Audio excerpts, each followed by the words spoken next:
Hi! Welcome to another full rotation around the sun. I regret to inform you that I have successfully been peer pressured into filming a tutorial video. I know that I said in my last YouTube video that I don't want to be a tutorial channel, and most of that is because I've discovered I'm really bad at describing what it is I do in a way that's helpful.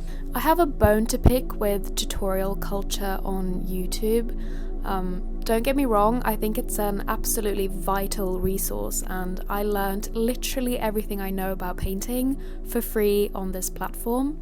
I guess what I have a bit of a problem with is just this culture of big YouTubers who sit on hundreds of thousands of subscribers and a certain skill, whether it is being really good at making aesthetically pleasing portraits or very realistic looking landscape paintings, and who have a bunch of followers who essentially just want to become them. If you watch their videos and you interact in their Discord chats and buy their courses, then you will become the artist that has 1 million subscribers and is really good at what they do to make a certain amount of money, and also a hyper focus on skill rather than storytelling. So how to paint a cloud, not why do we paint clouds, what makes us drawn to a sunset or a sky. Anyways, I'm gonna get off my high horse and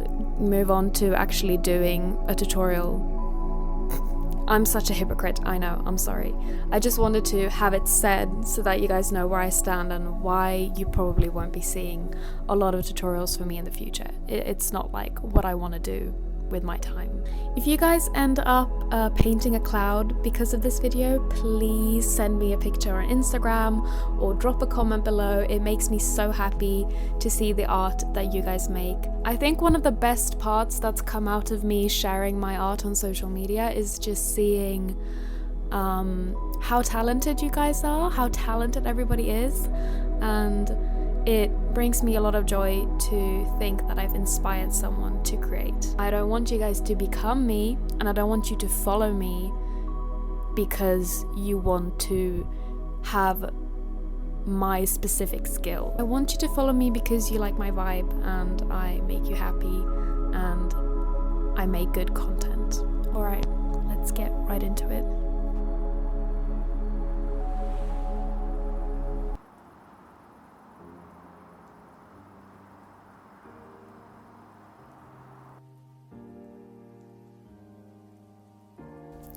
Before I ever sit down to actually paint, I prep my surfaces. Whether it's a canvas or a wooden panel, I like to be prepared and do this ahead of time, usually the night before.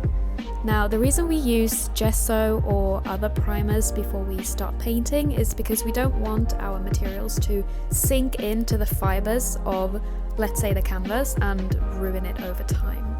It also gives our surface a bit more texture, which lends itself well to realistic oil painting.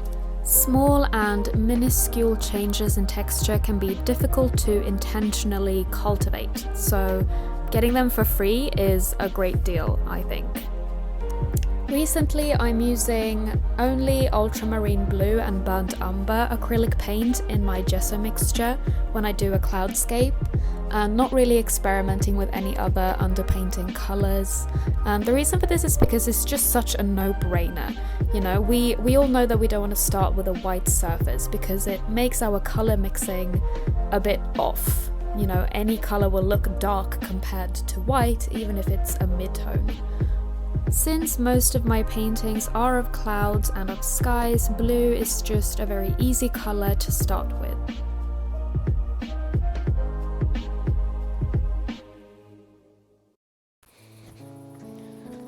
Literally going crazy from anxiety, so we're going on a midnight walk.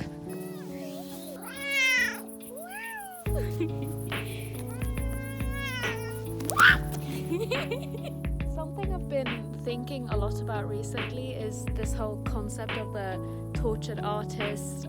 You know, the idea that feeling a lot of feelings is equal sign art is just, it's kind of stupid. Creating a piece of art is a process, and it's not a process you can complete if you're incredibly anxious or like sobbing, crying, dissociating, going through a psychotic break. And sometimes what I've had to do is purposefully dissociate from my feelings and focus on simply the act of doing, in the same way that you have to do with any other mundane task, like, you know, cooking food or studying. And I think that's something that we don't talk about a lot on art YouTube or on art Instagram, that just because you're suffering from a mental illness doesn't mean you're autistic, but also creating art isn't aided by being tortured in your brain, you know? And I have historically not been particularly productive when it comes to my art when I've been depressed.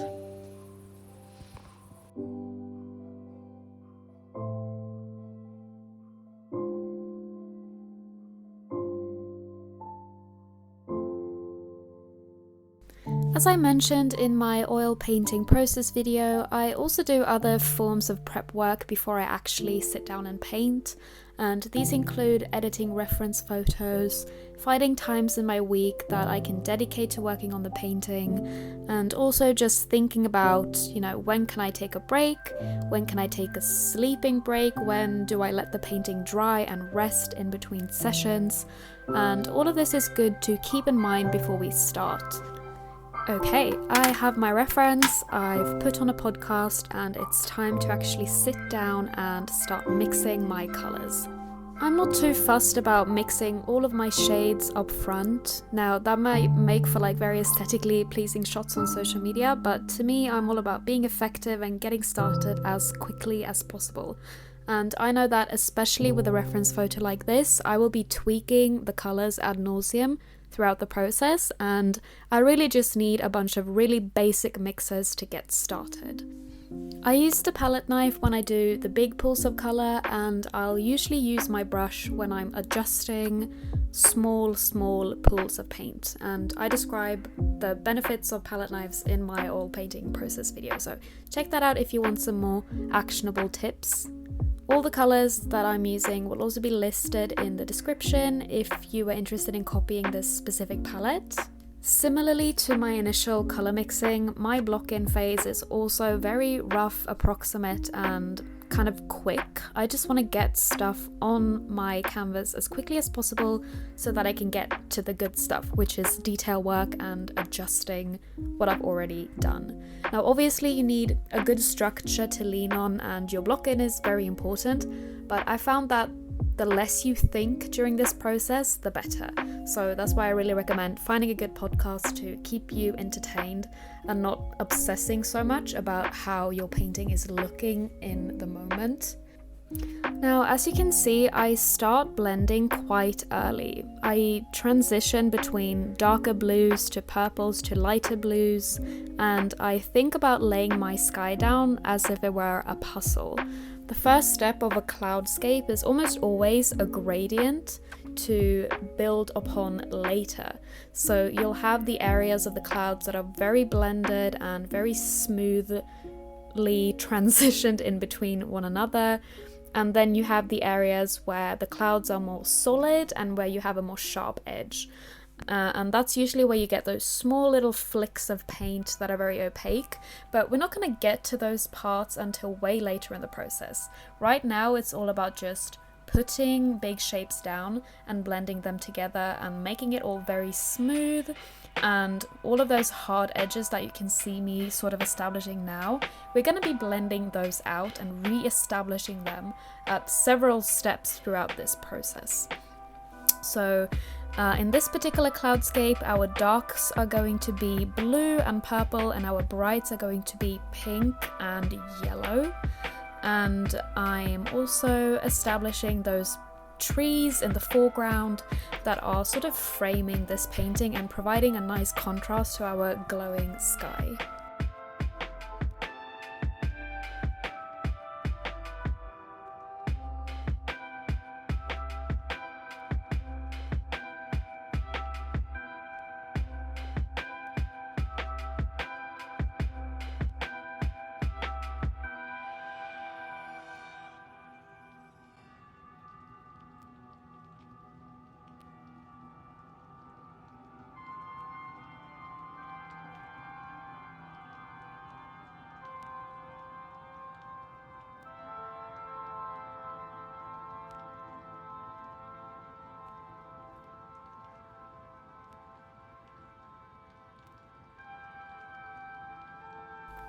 Here I am at my service job. I work a couple of hours a week as a receptionist. It sucks, but sadly I'm not just like a floating consciousness. I actually have a meat suit that needs to eat and sleep and pay rent.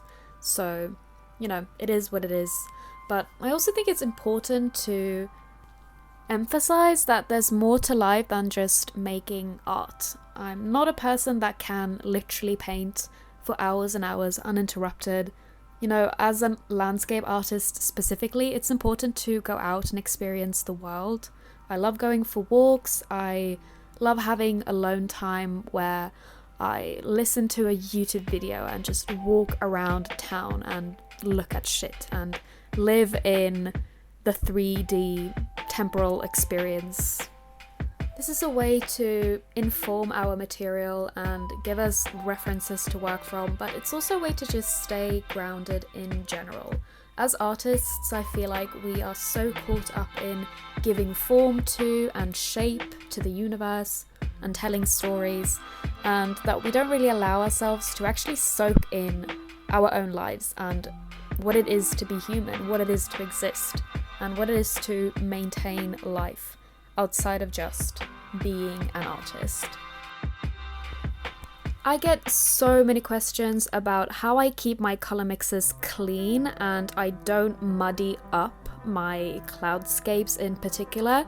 And this is very difficult, especially when you're using so many different colors like in this painting.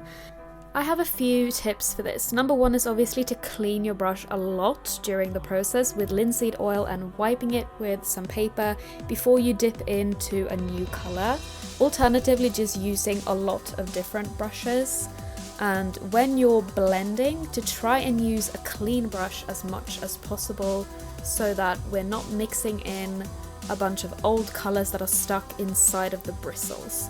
Now, another thing is also just to keep re-establishing. I use thin layers of paint when I do my block in, which means that it usually dries or at least gets tacky overnight, especially if I'm using liquid or linseed oil while I'm painting. This means that I can go back in and redefine blue areas, purple areas or pink areas that I want to pop a bit extra and that I want to be cleaner and read as more of a true blue or a true green. I'm going over the same areas and adding opacity and adding contrast and fine-tuning the work that I've done before.